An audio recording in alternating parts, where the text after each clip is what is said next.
Hey there, plant people. You know how we're always chasing that perfect sunshine for our gardens? Well, today's deep dive is all about finding the right balance because, believe it or not, that same sun can actually cause some damage. It's true. What's really interesting is this thing called sun scald. Sun scald. Okay, so is this like a sunburn but for plants? Yeah, kinda. It's like getting a sunburn, but instead of your skin turning red, it's your plant's leaves and bark that are affected. Ouch, that doesn't sound good. No, it's not good at all. And, it's not just about looks either. It's actual damage at a cellular level. Wow, I had no idea it was that serious. Yeah, it's intense sunlight and heat that can do it, especially on those southwest sides of plants. That makes sense. Those afternoon rays can be brutal. And I'm guessing that's where our source for today's deep dive, Pharmanaut, comes in with some insights. Exactly. Pharmanaut uses some really cool tech, and they emphasize how those harsh afternoon rays can be a real problem, especially for certain types of plants. Like citrus trees, right. I've Yeah. heard they're particularly vulnerable. They are. Citrus trees, they've got this thin bark, which doesn't offer much protection, and they're evergreen, meaning they're constantly soaking up the sun. So they're just out there exposed all the time. Pretty much. And, citrus trees, they're kind of picky. They need a lot of TLC to thrive, especially in areas prone to intense sun. So it's not enough to just plant them and hope for the best. Definitely not. Yeah. You really have to be intentional about location and care. It's all about strategy. Exactly. Okay, so before we get into the strategies, paint me a picture. What happens if you ignore sun scald? Oh, it can get real bad. We're talking stunted growth, less fruit. Imagine your citrus tree just not producing as much as it should. And even worse, a weakened immune system making them easy targets for pests and diseases. So it's not just about the aesthetics, it can actually impact the health of the tree and its yield. Exactly. In severe cases, sun scald can even be fatal to the tree. Oh, wow. Okay, yeah, this is definitely more serious than I initially thought. It's no joke. And I'd say this is where things get especially interesting for those of us who are all about that organic gardening life. Because you're more limited in how you can address it, right? Right. You can't just throw a bunch of synthetic stuff at the problem. You've got to be smarter, more in tune with nature's rhythms. I like that. Working with nature, not against it.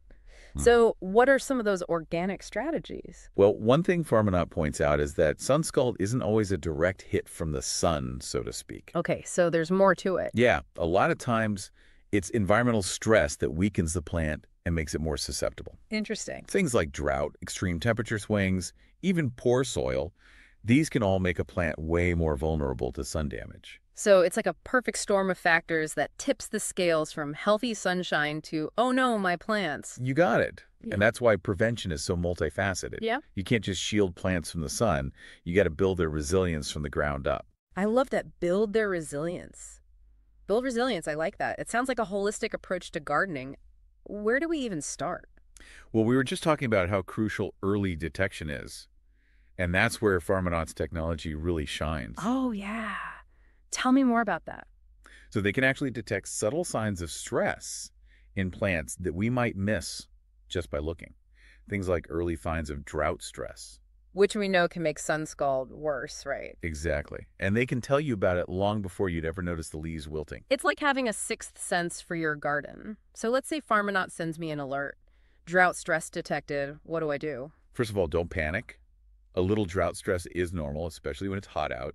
The key is to address it before it becomes a major problem. Makes sense. So deep watering less often is key. Deep watering less often. Yep, you want to encourage those roots to grow deep down where there's more moisture. Gotcha. So it's about training them to be more self-sufficient. I like that. Training them, that's a good way to put it. And then while you're at it, a nice layer of mulch can make a world of difference. Oh, mulch. Yes. It's like a magic potion for your garden. Right. It helps keep that soil cool and moist, prevents those temperature swings that stress plants out. And it helps with weeds too, right? Absolutely. Keeps those weeds at bay, which is always a good thing. Less competition for your precious plants. So we're talking about deep watering, mulching, anything else we can do to create that ideal environment. Well, just like we need a good diet to thrive, plants need their nutrients. That makes sense. So organic fertilizers, compost. You got it. They provide all those essential nutrients in a form plants can easily absorb. Are there certain types you recommend? I actually use Pharmanaut's soil analysis feature. It's pretty cool. Wait, they do soil analysis too? Yeah, they can give you personalized recommendations based on your soil type and what you're growing. That's incredible. It's like having a whole team of garden experts at your fingertips. It's pretty amazing. So we've covered the importance of water, mulch, nutrients.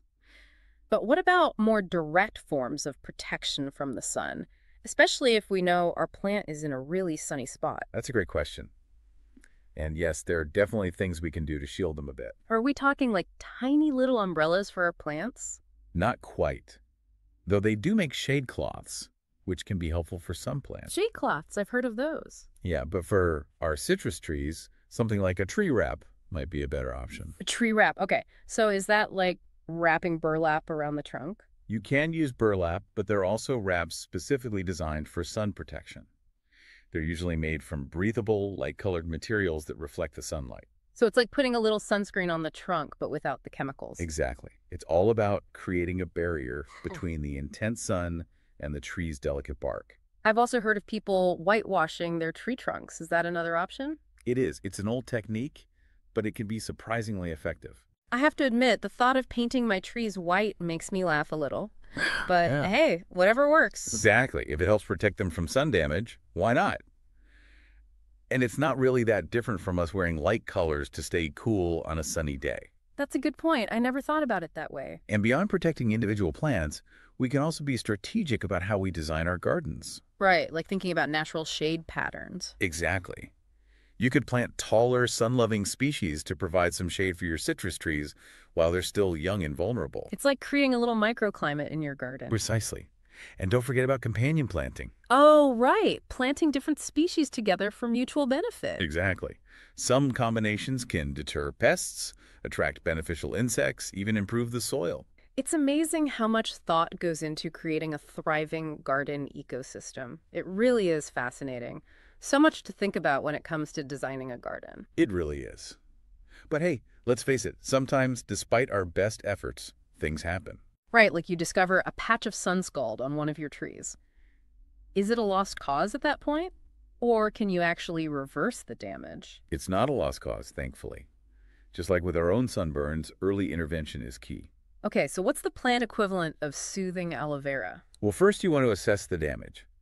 If it's just a small area of bark, you can gently remove any loose or damaged tissue with a clean, sharp tool. Like a little plant surgery. Exactly. And cleanliness is really important here, just like with any kind of surgery.